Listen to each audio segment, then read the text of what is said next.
This is Hitting the Post, NorthJerseySports.com's original multimedia series talking all things North Jersey soccer. Brought to you by the Bergen County Education Association. Bergen County Public Schools work because the BCEA works with you.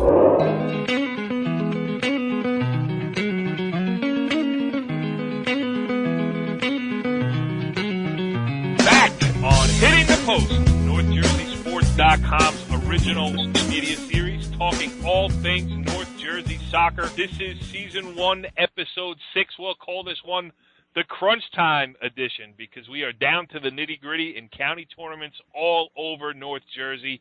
I am Corey Doviak, being joined by my co-host, John Lombardo. Johnny, what's going on? What's up, Corey? How you doing, buddy? Everything is good, and Johnny, the last time I saw you, you were freezing. I think your nose was running a little bit from standing out in the cold all day at Dumont High School for the marathon quarterfinals of the Bergen County boys soccer tournament. Yeah, very exciting day. Felt like every game wanted to last into penalty kicks until Cliffside Park and Tenafly, and then all the fireworks started. And we'll break down that a little bit, but let's welcome in our other panelist, our North Jersey Sports.com soccer insider, Richie Ballgame Barton. What's up, Richie B? Not much. Just pulling the socks of the shin guards, getting ready to get going here. You know what? I would laugh at that, but you really probably are pulling socks over shin guards right now when you talk soccer. I'll tell you what. I actually miss those days. I don't miss any of the conditioning part or any of the choking in big games, but the actual getting ready for a big game, I did enjoy. Don't sell yourself short. I bet you can go out there right now and choke in a big game. I think you could still do it. Yeah, right, but there's no expectation this time. You know, yeah. It'd be, everyone would know it was coming. All right, so let's set the stage here where we're at. Hudson County is over. Harrison 2, Memorial 0 in the Hudson County Boys Championship game. The Blue Tide. Richie was pretty high on Memorial. I guess they forgot they had the county final. Hey, listen, if they could get to the Bergen County final, who knows? Yeah, that's right. I said it. All right, you know what? I should set this up here, too. What I forgot to mention is let's set the guest list for tonight before we get into this any further. I have an interview that I taped earlier with Ramapo girls soccer coach Paul Heenehan. They will be playing IHA in the Bergen County girls semifinals this weekend, and also an interview that I taped earlier because both of my co-hosts were predisposed. We have Nelson Graham, the head coach of the Wayne Hills boys soccer program. They will be playing Clifton in the Passaic County final this weekend as well. All right, so we mentioned Hudson County's over. We touched a little bit on Bergen County. Let's get into it, Johnny, a little bit. Those games were crazy, starting straight out of the gate with Ramsey and Ramapo. That game started at noon. The second game was supposed to start at 2. And about 2:37 or so, they started the penalty kicks with those two teams. So that kicked off a long day of craziness. Yeah, went 2 rounds of penalty kicks. It seemed like both teams were going at it, hitting the post, getting opportunities, just couldn't finish. And then Ramapo wound up winning in the penalty kicks. Yeah, and I'll tell you, I covered that game, and Ramsey came out like a house of fire first 10 minutes. You were like, wow, they really took it to Ramapo. They pinned him in. And I think after that kind of Ramapo took over the play a little bit. But the guy I feel terrible for in that game is Michael Salfrank, who's the Ramsey goalkeeper, who was awesome in that game. Forget the penalty kicks where he made 2 saves. In the regular, during the run of play for 100 minutes, the guy, I was standing behind his goal for a while. I was listening to him. He nonstop talk, kept his defense organized and everything else, and made a couple of brilliant saves right on the goal line, holding his line. He's not a guy who flies all over the place and looks good doing it. He's just a solid keeper. And Ramapo's Armand Biagini was great, too. He didn't have as much to do, but he made 2 saves during the regulation and 1 during the overtime that were huge, too. So that was Game 1. Game 2, I don't even remember. Who was it? Bergenfield and Bergen Catholic. That's right. How crazy of a story is this Bergenfield team now? Everyone thought going in that they were going to be the most dangerous team. They were hot at the time, just getting into the tournament by beating Ridgewood in overtime, and then beating North Arlington in the playing game, and then upsetting Bergen Tech in week 1. And then coming out against Bergen Catholic with nothing to lose. They played very loose, and then got an opportunity in the overtime and and capitalized. Yeah, Richie. So how are they seated 20th again? My question. They weren't 650. Right. So, hey, Rich, Bergenfield is the hottest team in the county coming into the county tournament. What should we do? We'll put them on the road in a playing game at North Arlington. Well, listen, if they didn't beat Ridgewood, we wouldn't even be talking about them. That's right. We might be talking about North Arlington, who you had as the favorite in that game on the committee. Yes. What was the final, Rich? 6-1. All right. Oh, poor Johnny. It took a little bit of a beating. All right, more penalty kicks. Northern Highlands and Don Bosco Prep. They could have played 400 minutes of regulation. No one was scoring in that game, and came down to penalty kicks. And Bosco, it's such a crapshoot. You never know what's going to happen in those penalty kicks. Bosco came out on top there, and then in the final game of the night, and we had Jim Fusey on the ball game earlier this week, actually on Sunday night, right after the game happened. And Johnny, you were there. 2-0 Tenafly, and you, as a partisan Cliffside Park supporter, understandably. What were you thinking there when they went down 2-0? Tenafly came out and, went right at us, put pressure on us a little bit, scored 2 nice goals, 2 beautiful goals. And then our key guy, Orlando Neto, hit a shot right before the half, and I think that's when the momentum switched a little bit. We got a little more relaxed and played our game in the second half. Here and there was some scary moments in the second half, but we made a nice little run by Nick Roca and with the 7 minutes left and scored the goal. And that was it, really. Yeah, I mean, Jimmy, talking to Jimmy before that game and then after, he was expecting nothing less from Tenafly. And Tenafly certainly showed that it is a dangerous team that can play with anybody in Bergen County, and they did so. So we got some interesting matchups for this weekend. Sunday at Demarest, the doubleheader. Number 1, Cliffside Park will play Bergenfield, and number 2, Don Bosco Prep will play Ramapo. So that's it on the boys' side. On the girls' side, it was chalk all over. The top 4 seeds are all in and through to the semifinals. Northern Highlands 5-0 over Mawa. Ridgewood in penalty kicks over Ramsey. Ramapo 2-1 over Paramus Catholic, and IHA 2-0 over Riverdale in a game that Richie Ballgame covered. And Richie, do the lower seeds, I'm talking Ramapo, the number 3, and Ridgewood, the number 4, have a shot against their respective opponents this week? Ramapo, yes. Ridgewood, I will give a puncher's chance just because of their keeper, Olivia Shaw. I mean, this is someone who kept Highlands off the board last year for 79 minutes when they played. They've already played him twice.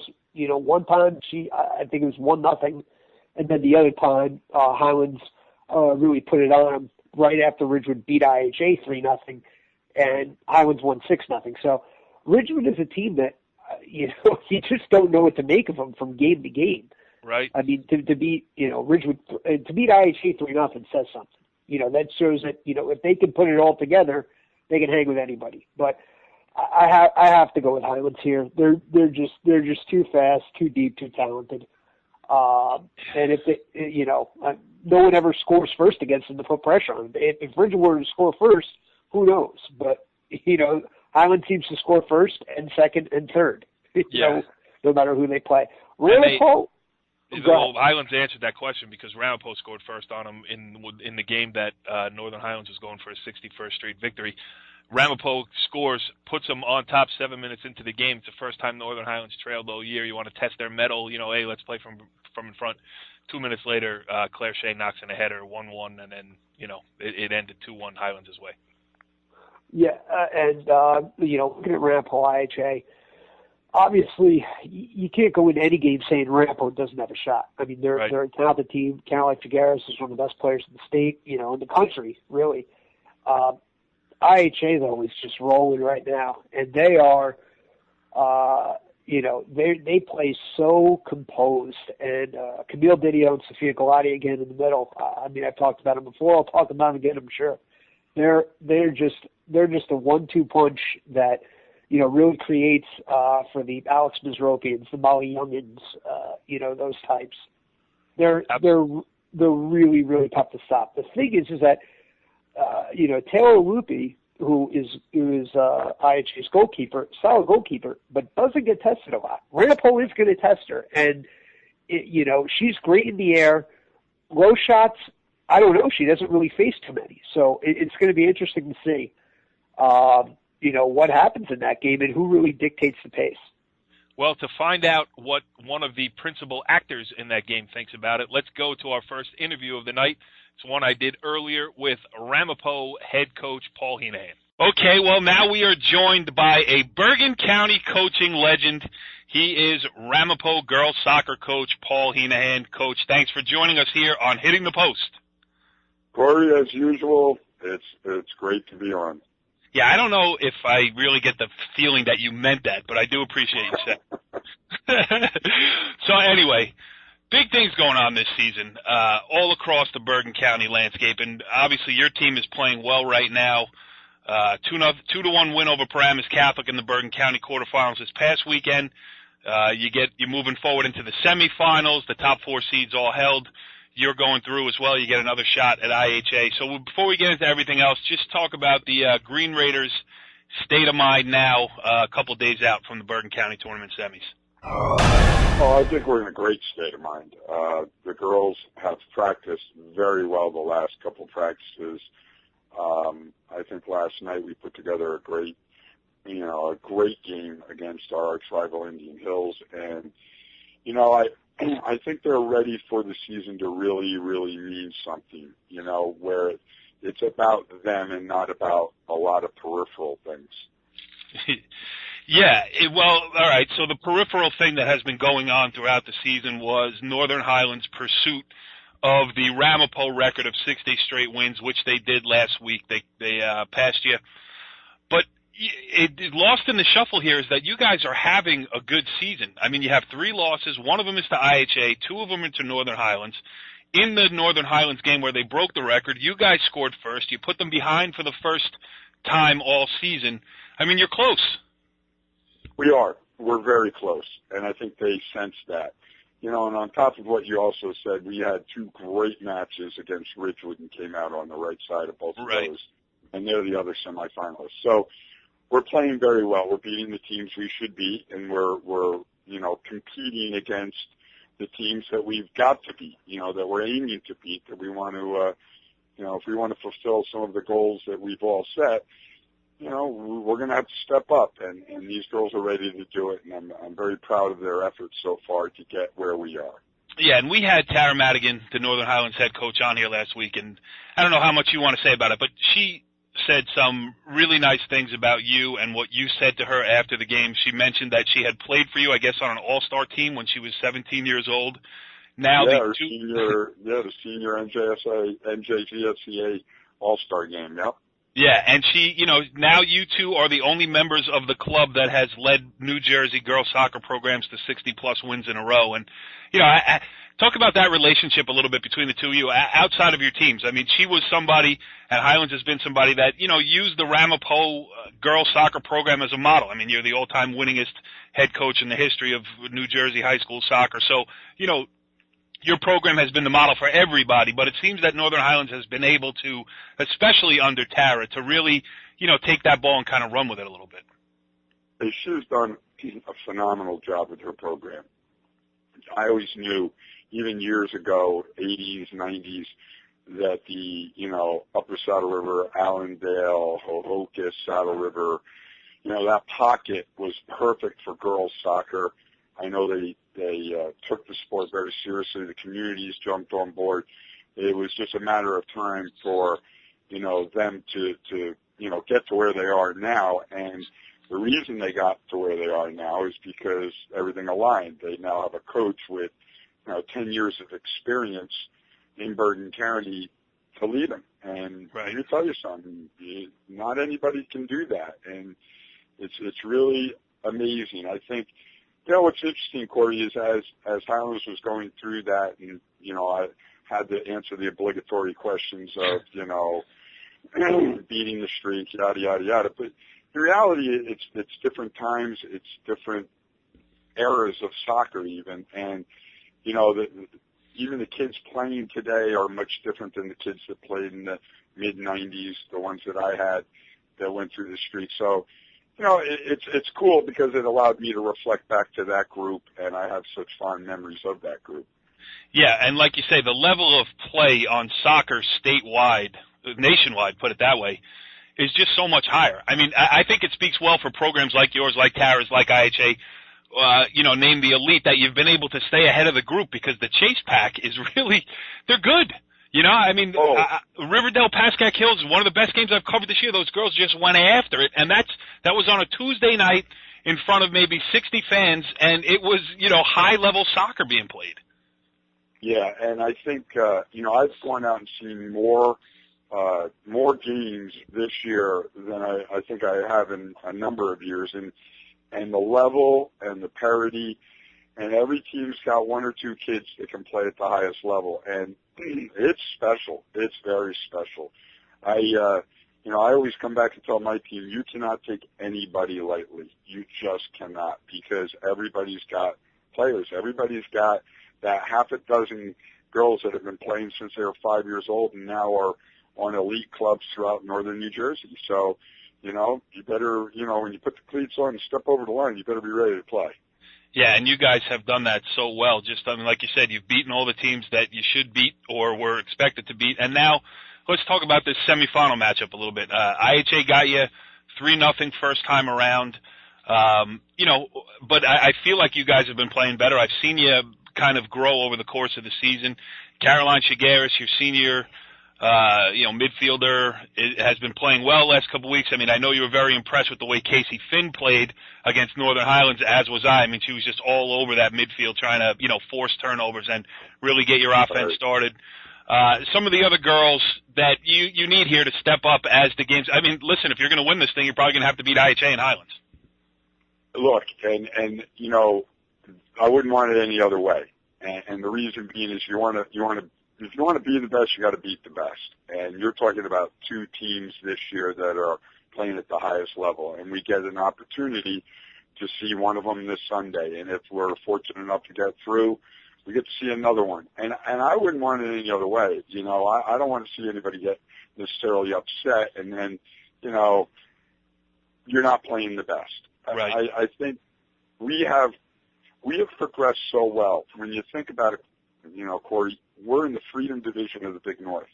The Freedom Division of the Big North has 5 of the 6 teams are ranked in the top 12 of North Jersey according to the Bergen record.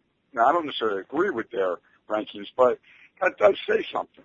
And 3 of the 3 top Big North Freedom Division teams are in the Final Four of the county tournament. And this is what we're knocking heads against. You ask, why are we better now? Why will we be better on Sunday than we were 3 weeks ago when we played IHA? Well, that's the reason, because this is our league and this is what we've had the privilege to compete against. What do you have to do to be successful against IHA? We got to put the ball in the back of the net. How's that for philosophy? Did I knock it out of the park for you? See, having you on the show, I knew depth of thought was going to be. It's always, and I don't know why more coaches just don't employ that strategy. I mean, why don't coaches tell their kids to score goals? I found myself saying to my team a number of times this year, you know what? Sometimes it is simple, especially at halftime when you're trying to analyze how to go back out the second half and be successful. So right. Sometimes goals is very simple. Sometimes it's winning the 50-50 ball in the mid-third. And if we can win the 50-50 ball in the mid-third, we're going to control the action. And we control the action, we're going to create more opportunity. We create more opportunity, greater chance of success. And so it really comes back to win the 50-50 ball. And so we've gotten on that kind of roll where whatever problems we have on the field, whatever challenges we've had, we've been able to simplify it, either at halftime or before or after the match, to become better. Okay, this is the way we'll do it the next time. This is how we'll go out the second half.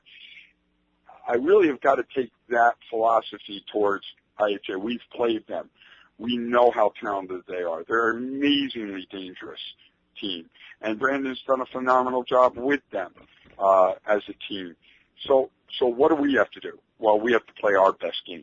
I can't do anything about IHA. I can't control their players. I can't control how they're going to approach the game.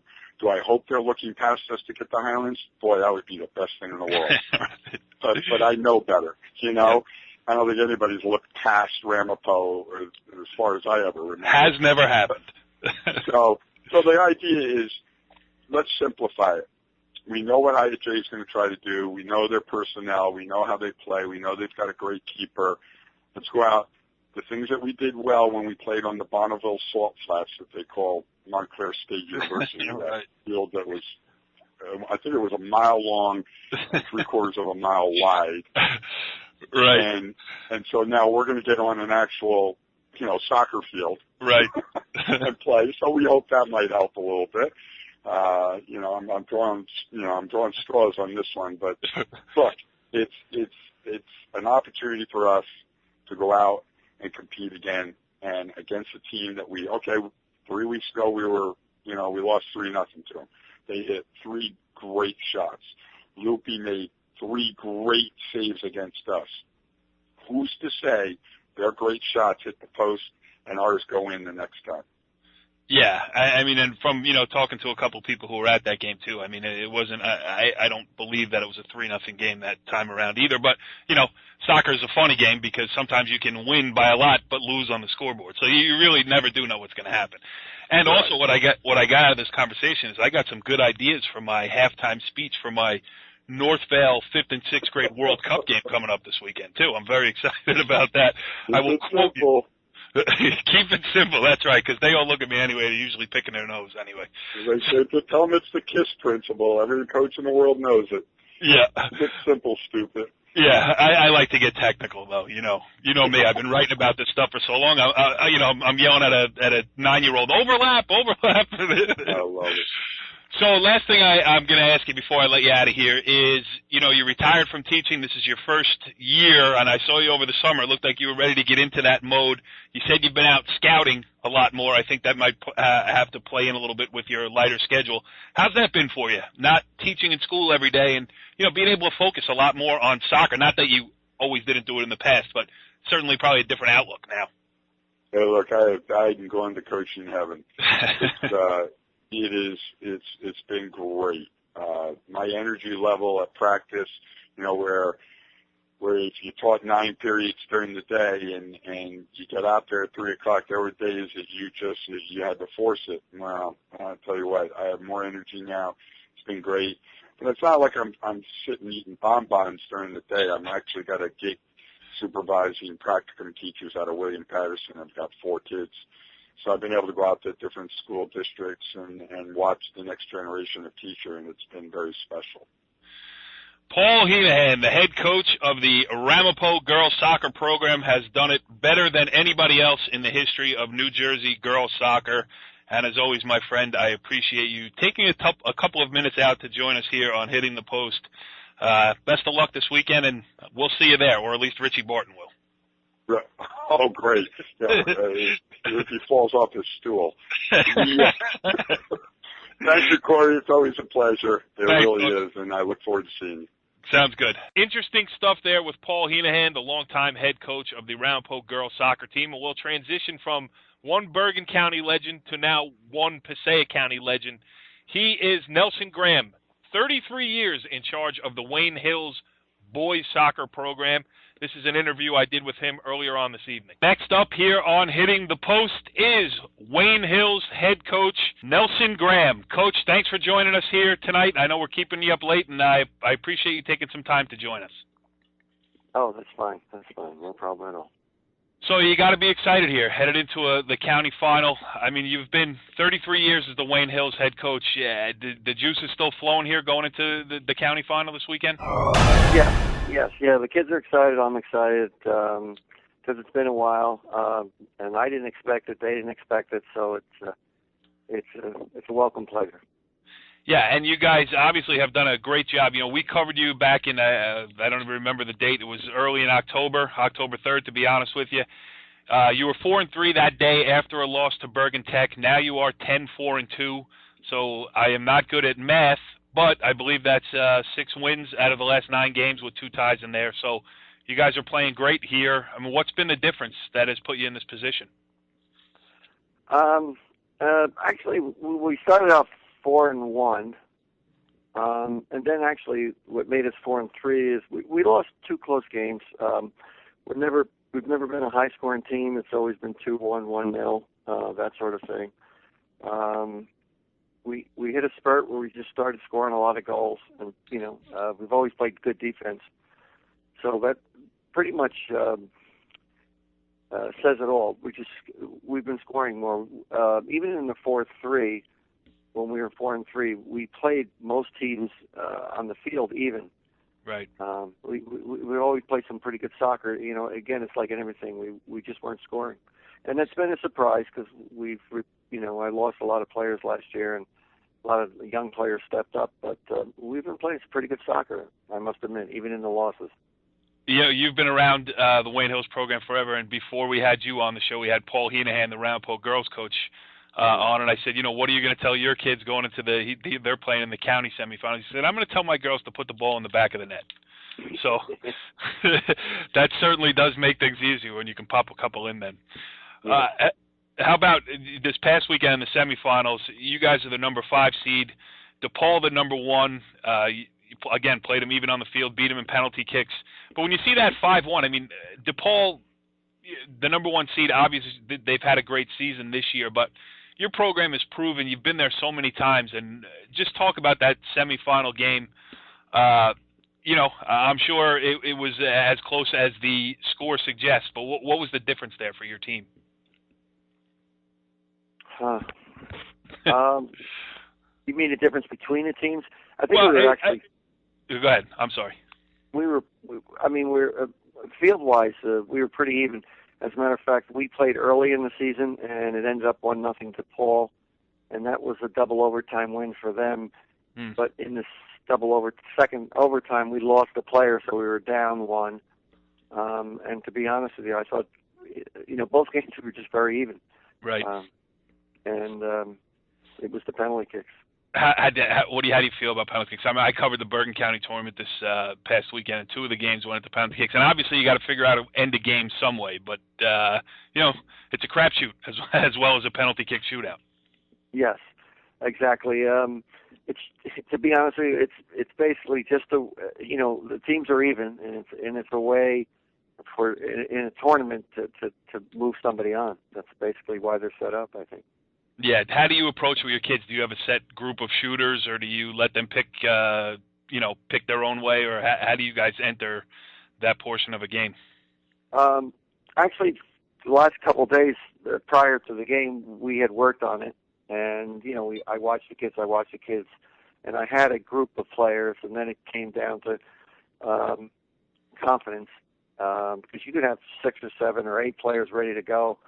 And at the end of a game, a lot of players can be exhausted or they're just too nervous, and then you go with your best ones. And then even with the best ones, for example, my best penalty kick shooter, I let him go 4th this time, because one time years ago I let him go 5th and it never got to the 5th one. Right. So, and then I said to them, where do you feel confident? And the others picked it where they did feel confident.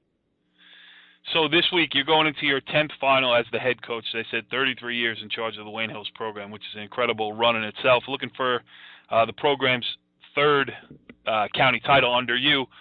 And it's a familiar name on the other side of the ledger. Clifton, the number 2 seed, you'll be playing them this Saturday at Wayne Valley High School. What are the keys going into that game? I mean, obviously, Clifton's going to ping it around and play good defense. What do you guys have to do to be successful against them? I know this is going to be hard to believe, but I have not seen Clifton all year, and I can only go on hearsay.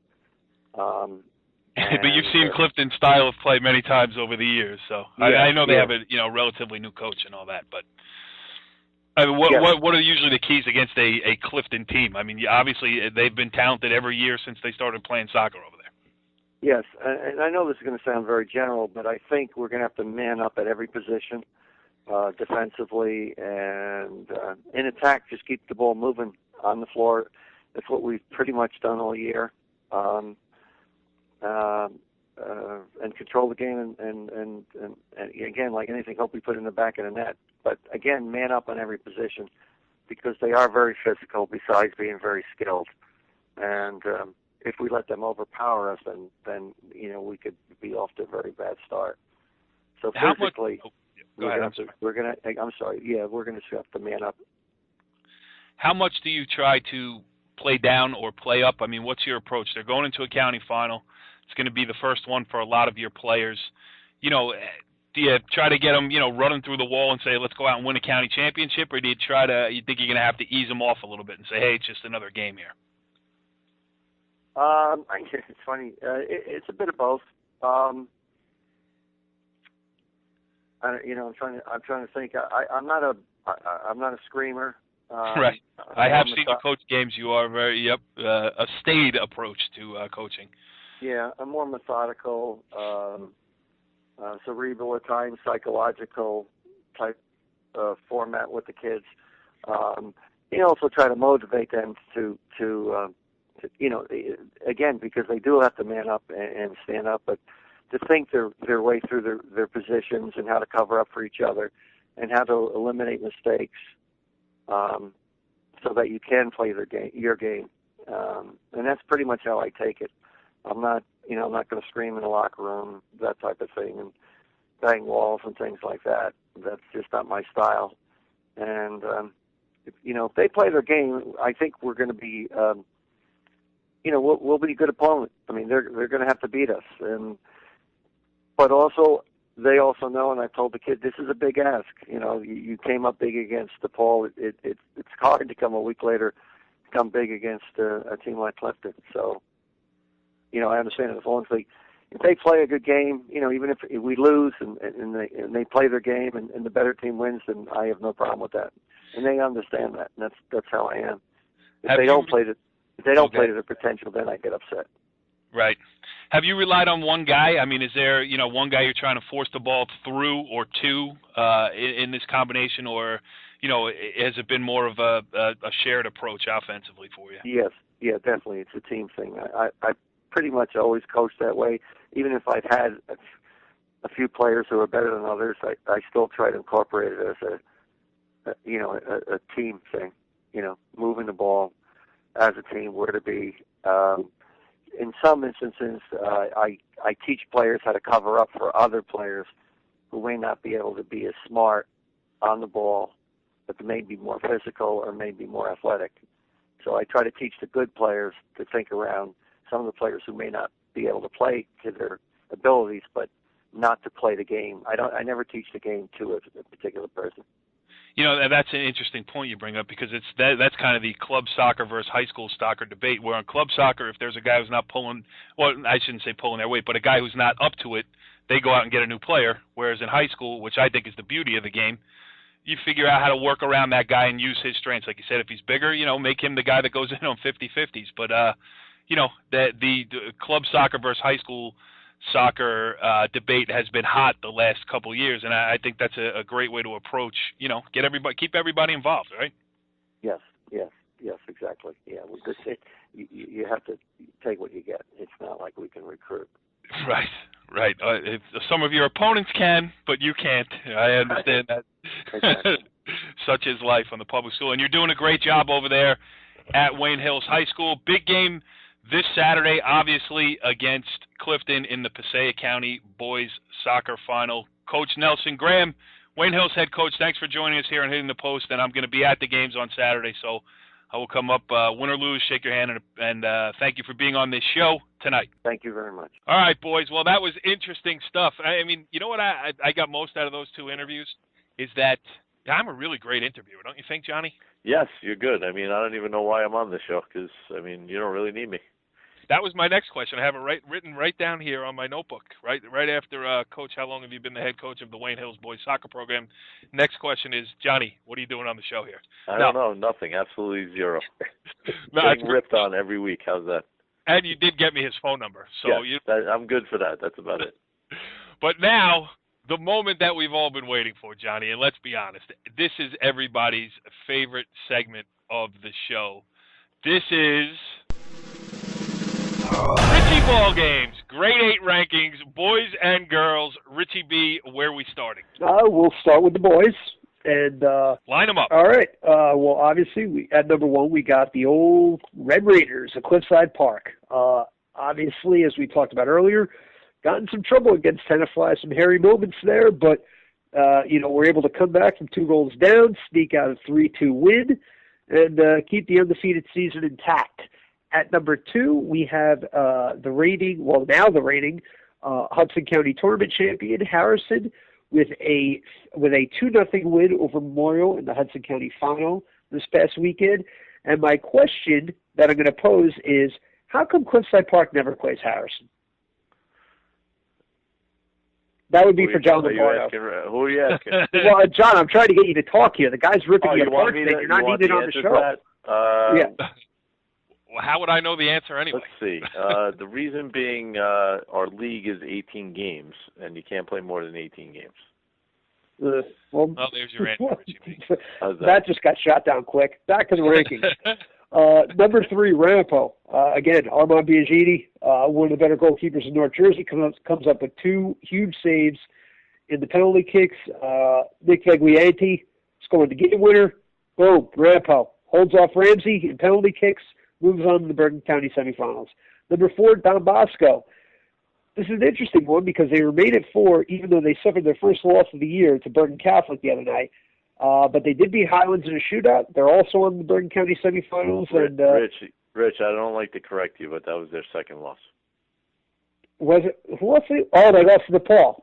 Yeah. Who cares? They're still number 4. For the league right now with Bergen Catholic and DePaul. But go ahead, continue. Whatever. They're still number 4. John, admit it. You do like to correct. No, I do.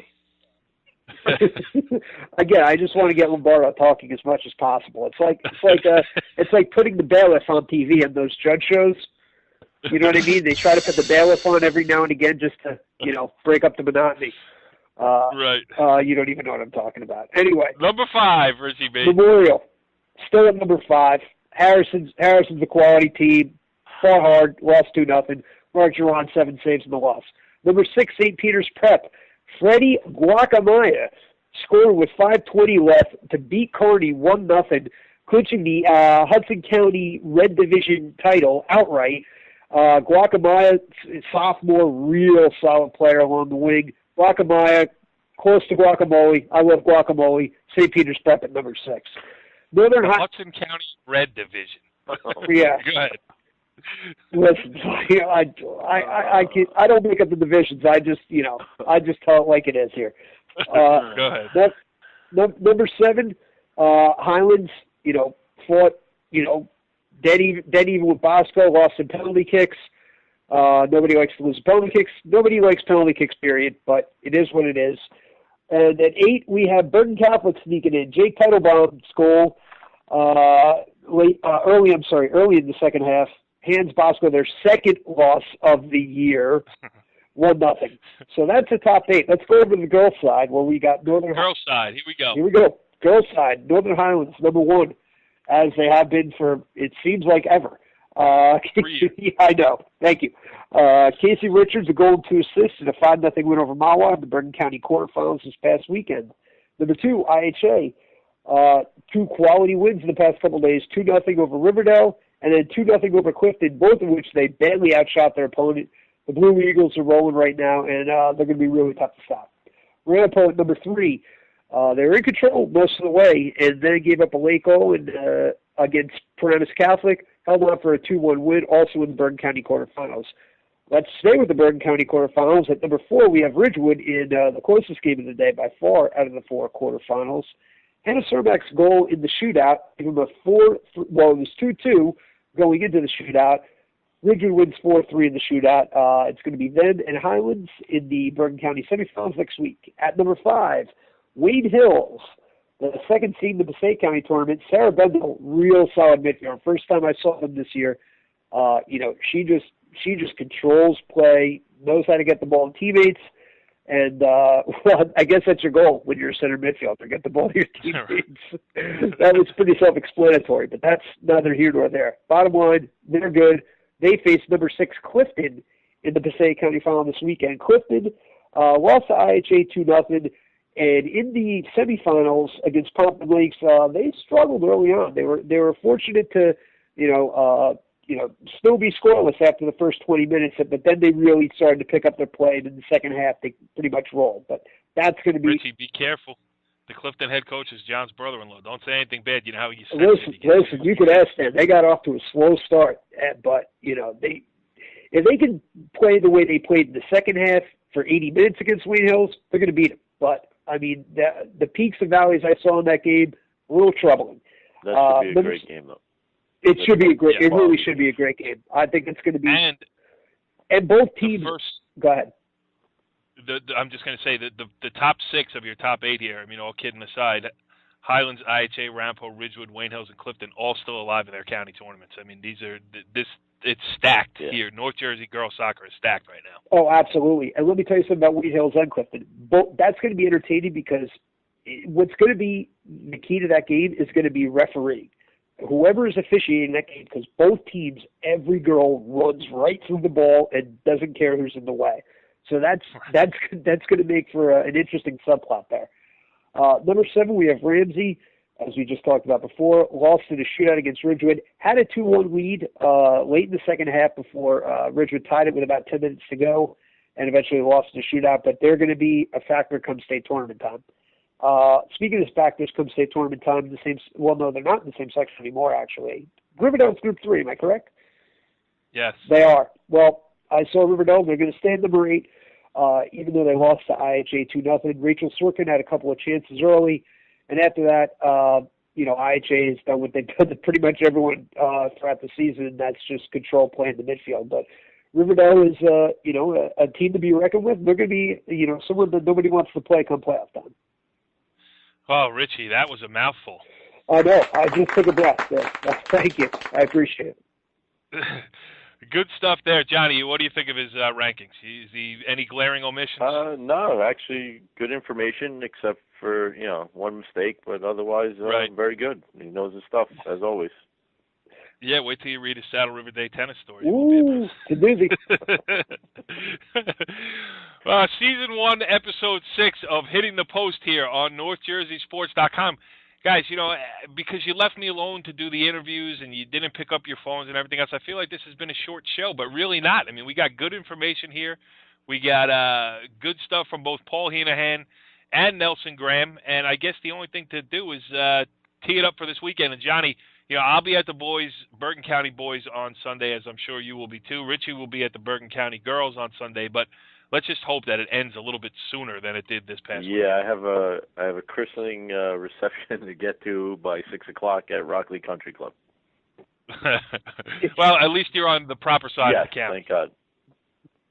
And Richie B, good luck to you in all your future endeavors. Yeah, I've got nowhere to be. I've got no christenings or anything like that. It's just work and then football. Follow the leader.